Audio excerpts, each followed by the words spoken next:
So welcome back students to our reading of chapter 3 migration.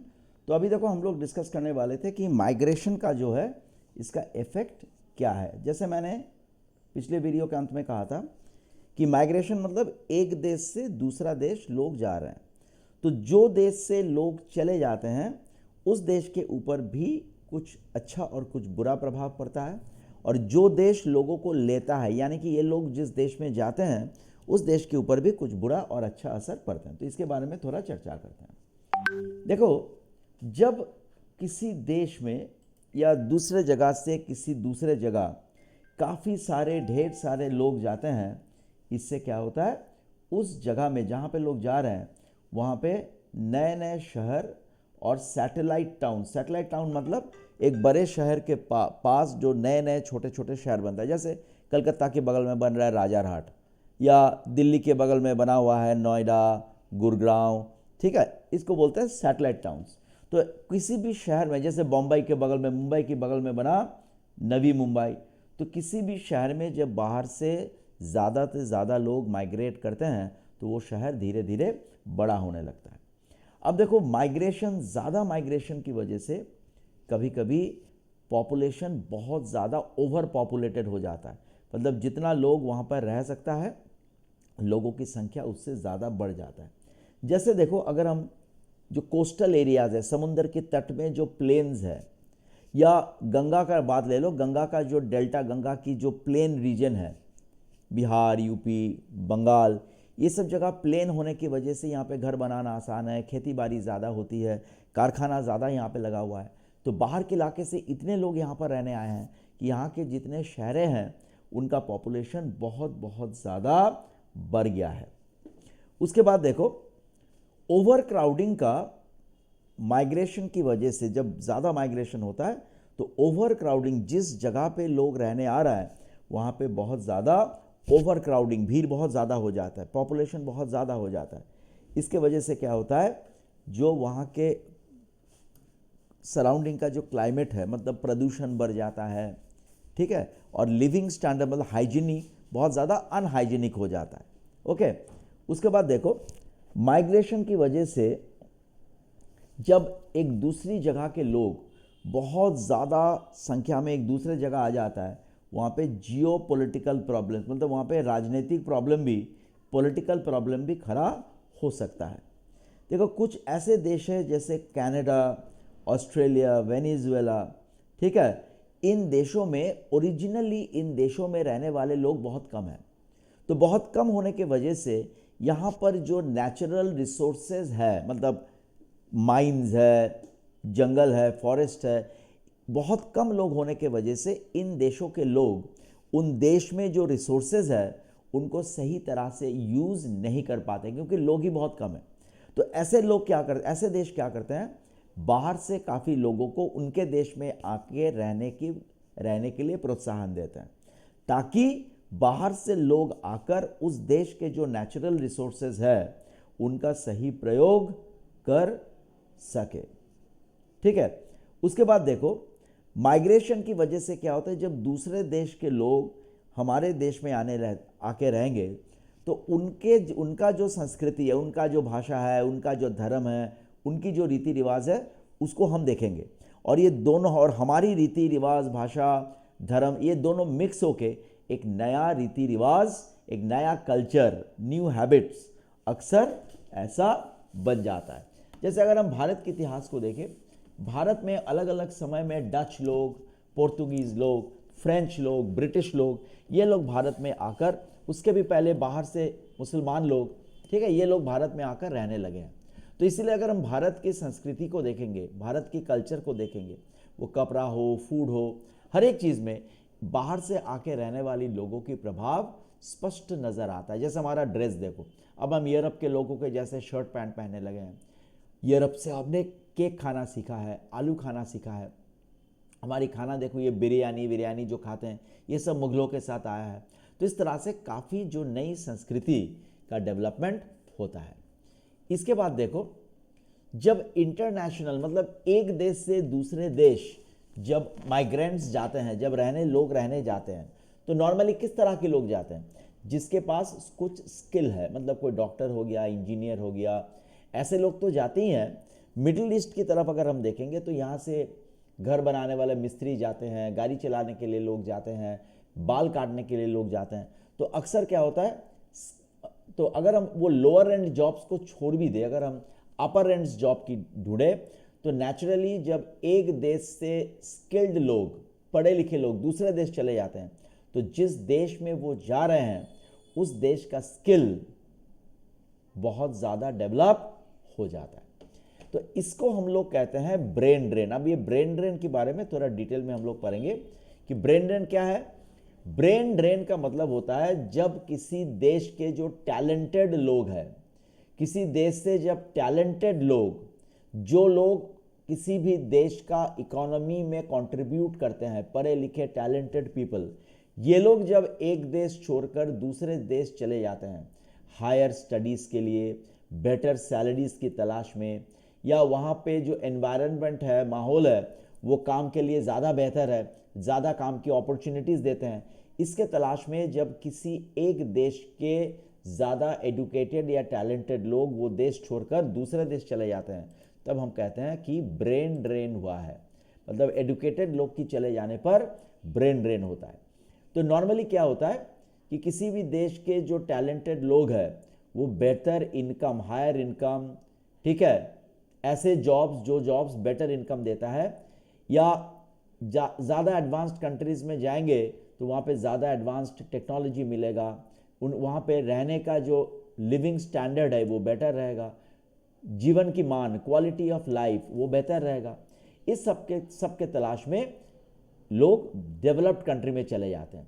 इससे क्या होता है, जिस देश से वो जाते हैं वहाँ का जो ह्यूमन कैपिटल है, ह्यूमन कैपिटल माने ऐसे लोग जो टैलेंटेड है, जो किसी देश के विकास के लिए कंट्रीब्यूट कर सकते हैं, that is called human capital. तो जिस देश से लोग जाते हैं उनका ह्यूमन कैपिटल, मतलब उनका होम कंट्री का, जहाँ से ये जाने वाले लोग आते हैं, उस देश का जो ह्यूमन कैपिटल है वो घट जाता है। और जिस देश में वो जाते हैं वो देश ह्यूमन कैपिटल गेन करते हैं, मतलब टैलेंटेड लोगों को गेन करते हैं। इससे क्या होता है, रिच पीपल और रिच हो जाता है, पुअर कंट्री, रिच कंट्री और रिच हो जाता है, और पुअर कंट्री और पुअर हो जाता है। नाउ सी, अब ये ब्रेन ड्रेन के पीछे, ये ब्रेन ड्रेन की वजह से होता क्या है, what happens due to brain drain, let us see. सबसे पहला देखो इकोनॉमिक कॉस्ट। ब्रेन ड्रेन की वजह से सोर्स कंट्री, मतलब जहां से ब्रेन ड्रेन हो रहा है, जहां से लोग चले जा रहे हैं, वहां का एडल्ट लेबर फोर्स का कमी हो जाता है। उसके बाद देखो, जो लोगों के पास स्किल है, जिन लोगों के पास एंटरप्रेन्योरियल टैलेंट, मतलब नया कुछ करने का टैलेंट है, वो सब, जो देश से लोग जाते हैं वो देश, वो सब ऐसे लोगों को खोते हैं। और जिस कंट्री में, मतलब डेस्टिनेशन कंट्री, जहां पे इन लोग जाते हैं, उन देशों को बाहर से आने वाली लोगों की एजुकेशन का कॉस्ट, वहां के बच्चों के कॉस्ट, उस देश को बहना पड़ता, मतलब उस देश को बियर करना पड़ता है। कभी कभी क्या होता है, कुछ कुछ ऐसे देश है जहां पे बाहर से आने वाले लोगों के ऊपर कभी कभी वो लोग बहुत ज़्यादा डिपेंडेंट हो जाते हैं। जैसे अगर हम यूनाइटेड किंगडम को देखें, यूनाइटेड किंगडम का जो कंस्ट्रक्शन वर्क है, जो वहाँ पे घर बार का निर्माण होता है, वहाँ पे इंजीनियर से लेकर वहाँ पे जो मिस्त्री काम करते हैं, वो 90% इंडिया, पाकिस्तान, बांग्लादेश जैसे देशों से गए हुए लोग हैं। तो यूके जैसा देश आज लेबर के लिए एकदम दूसरे देश से आए हुए लोगों के ऊपर निर्भर हो जाता है। और एक बुरा असर क्या होता है, देखो, जिस देश में हम लोग जाते हैं, अक्सर वो लोग क्या करते हैं, पैसा उस देश में कमाते हैं, तनख्वाह उस देश से पाते हैं, लेकिन वो पैसा अपने देश में रिपैट्रिएटेड, मतलब वो भेज देते हैं वापस अपने घर वाला कंट्री में। तो इससे क्या होता है, जिस देश में वापस वो काम करने जाते हैं, उस देश का पैसा लॉस होता है और अपना होम कंट्री का पैसा गेन होता है। तो ऑब्वियसली जिस देश में वो जाते हैं उस देश के लिए ये बुरा है। उसके बाद देखो, जिस देश में लोग ज़्यादा जाते हैं उस देश का पॉपुलेशन बढ़ते रहता है, तो नेचुरली उस देश का हेल्थ सर्विस के ऊपर, उस देश का एजुकेशन सर्विस के ऊपर, उस देश का रिसोर्सेज के ऊपर प्रेशर, दबाव बढ़ते जाता है। ओके, उसके बाद देखो आफ्टर दैट सी, जिस देश से, तो ये हो गया इकोनॉमिक बैड पॉइंट्स। अब बेनिफिट्स क्या है? देखो, जिस देश से लोग जाते हैं उस देश के लिए इकोनॉमिक बेनिफिट क्या है? जब लोग चले जाते हैं तो जो लोग रह जाते हैं उनके लिए एम्प्लॉयमेंट अपॉर्चुनिटी बढ़ जाता है।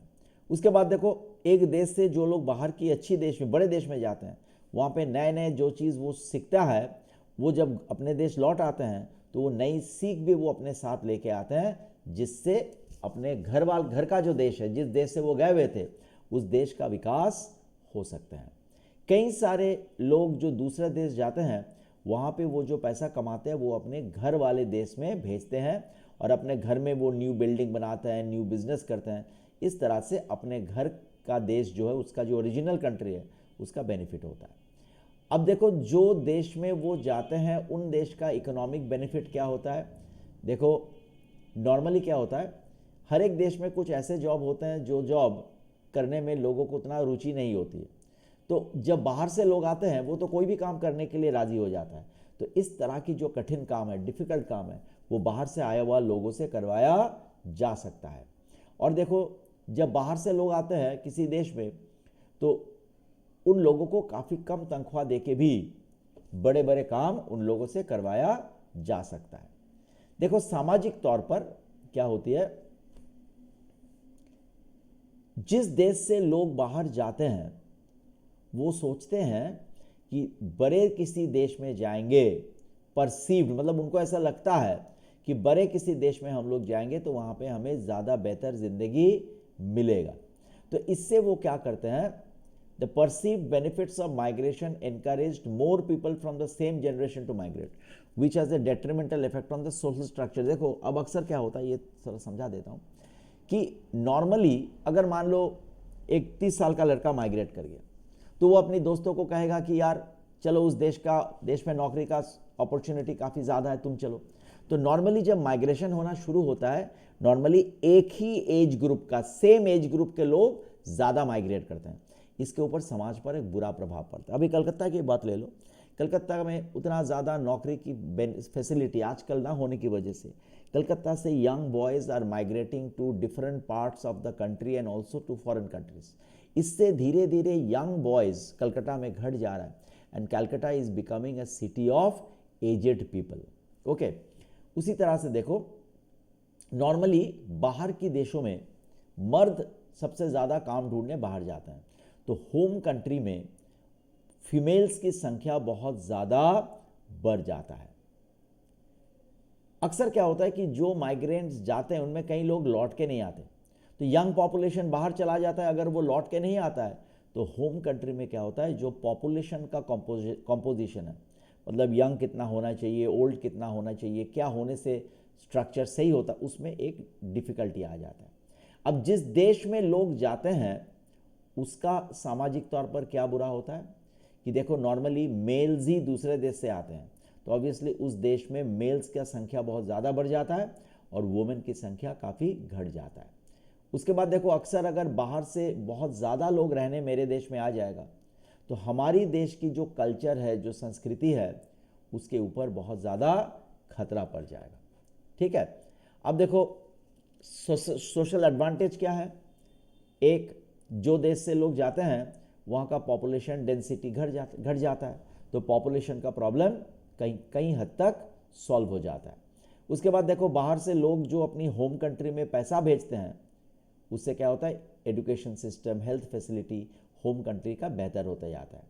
और जिस देश में वो जाते हैं वहाँ पे अच्छाई क्या होता है, अलग अलग जगह के लोग जब आके रहने लगते हैं तो अलग अलग लोग भाईचारे के साथ एक जगह पे रह सकते हैं। और उसके बाद देखो,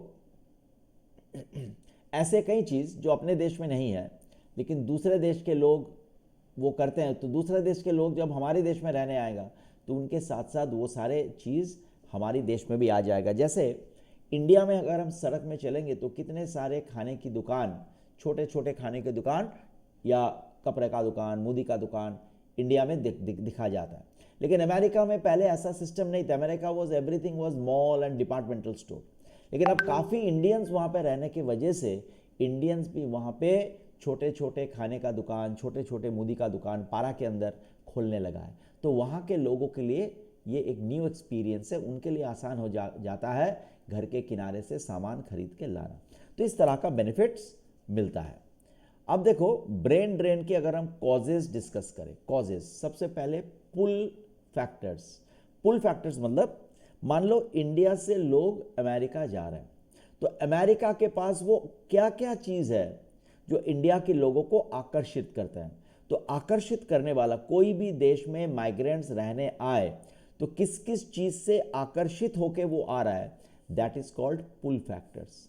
तो पुल फैक्टर में क्या क्या आता है, ज़्यादा नौकरी, ज़्यादा पैसे वाले नौकरी, ठीक है, बेहतर एजुकेशन पाने की facility of getting better education in a famous organisation और बहुत बड़े इंस्टीट्यूशन में पढ़ाई की अपॉर्चुनिटी या बहुत बड़ी ऑर्गेनाइजेशन में काम करने का अपॉर्चुनिटी।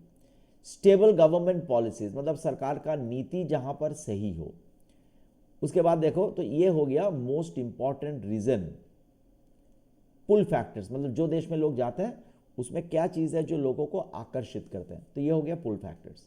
कभी कई वजह हैं जिस वजह से लोग मजबूर होते हैं अपना देश छोड़ के बाहर जाने के लिए। तो जो चीज़ें किसी व्यक्ति को अपना देश छोड़कर बाहर जाने में मजबूर करता है, they are called push factors. तो पुश फैक्टर्स ज़्यादा इंपॉर्टेंट क्या क्या है, एक एम्प्लॉयमेंट के लिए, नौकरी के लिए बहुत ज़्यादा कंपटीशन, अपने देश में नौकरी न पाने की संभावना। दूसरा देखो कभी कभी क्या होता है, रिसर्च फैसिलिटीज़, नई चीज़ लेके काम करने का मौका न रहना। पुअर इकोनॉमिक डेवलपमेंट, किसी भी देश की आर्थिक स्थिति अगर बहुत बुरा हो तो उस देश के लोग बाहर जाने की सोचते हैं। अगर बहुत लंबा समय काम करना पड़े, तनख्वाह कम मिले, तब भी लोग बाहर जाते हैं। और अगर कैरियर का डेवलपमेंट के लिए ज़्यादा अपॉर्चुनिटी नहीं है, फिर भी लोग मजबूर होते हैं अपना देश छोड़कर बाहर जाने के लिए। तो इंडिया में देखो, इंडिया एक ऐसी देश है जहाँ पे काफ़ी ज़्यादा ब्रेन ड्रेन होती है। तो इंडिया में जो ब्रेन ड्रेन होता है उसका वजह क्या है, उसके बारे में हम थोड़ा जानकारी ले लेते हैं।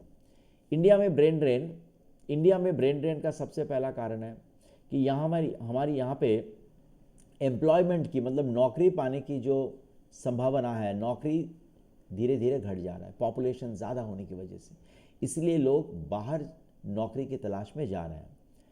इंडिया के मुकाबले कई बाहर के देश है जहाँ पे तनख्वाह बहुत ज़्यादा मिल रहा है। इसके वजह से जो टैलेंटेड और स्किल्ड पीपल है वो बाहर जा रहे हैं। काफ़ी सोशल कॉजेज़ क्या है, काफ़ी सारे टैलेंटेड औरत शादी, उनके हस्बैंड बाहर रहने की वजह से वो शादी करके बाहर चले जाते हैं। और काफ़ी लोग हैं जो बेहतर एडुकेशन के तलाश में लोग बाहर जाते हैं। कभी कभी क्या होता है, जो पॉलिटिकल सिचुएशन है, देश की जो राजनीतिक स्थिति है, उसमें कुछ लोग अपने आप को असुरक्षित, इनसिक्योर, सुरक्षा की कमी महसूस करते हैं, तब वो दूसरे देश में जाके बना लेते हैं। तो ये कारण है क्योंकि इंडिया से क्यों ब्रेन ड्रेन हो रहा है। देखो भारत से हर साल 1,53,000 लोग बाहर चले जाते हैं, स्टूडेंट्स 1,53,000 स्टूडेंट भारत से बाहर पढ़ने जाते हैं। कोरिया अगर देखें तो 1,05,000 स्टूडेंट जाते हैं। चाइना से 4,21,100 स्टूडेंट हर साल बाहर पढ़ने जाता है। जापान से भी 54,500 स्टूडेंट बाहर पढ़ने चले जाते हैं। ठीक है, अब देखो ब्रेन ड्रेन का बैड इम्पैक्ट क्या है। ऑब्वियसली ब्रेन ड्रेन में बहुत ज़्यादा इकोनॉमिक लॉस होता है, क्योंकि देश से जब talented skilled worker, professional people जो हेल्थ सिस्टम में काम करते हैं, एजुकेशनल सर्विसेज में जो काम करते हैं, ये लोग जब चले जाते हैं बाहर तो बहुत ज़्यादा उसका बैड इकोनॉमिक इम्पैक्ट होता है।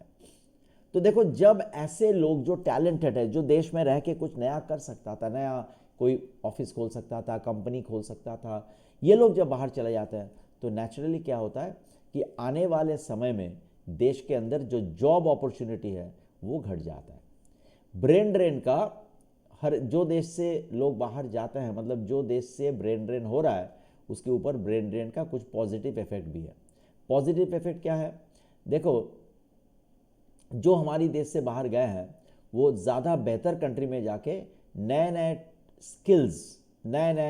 स्किल्स वो सीखते हैं, वो और ज़्यादा एक्सपर्ट हो जाते हैं। फिर जब वो हमारे देश में वापस आते हैं तो वो देश के लिए बेहतर काम कर सकते हैं।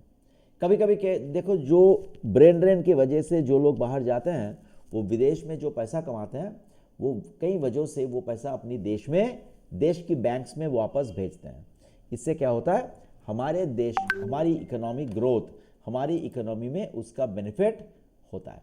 सो these are the positive and negative qualities of brain drain. Okay, so this is the end of this chapter. I will upload the question answers and objective questions on WhatsApp, on Google Classroom. Please solve them and send it to me on for submission on next week Friday. You please not Friday, next week Wednesday. By Wednesday you submit it for correction. Okay, thank you so much.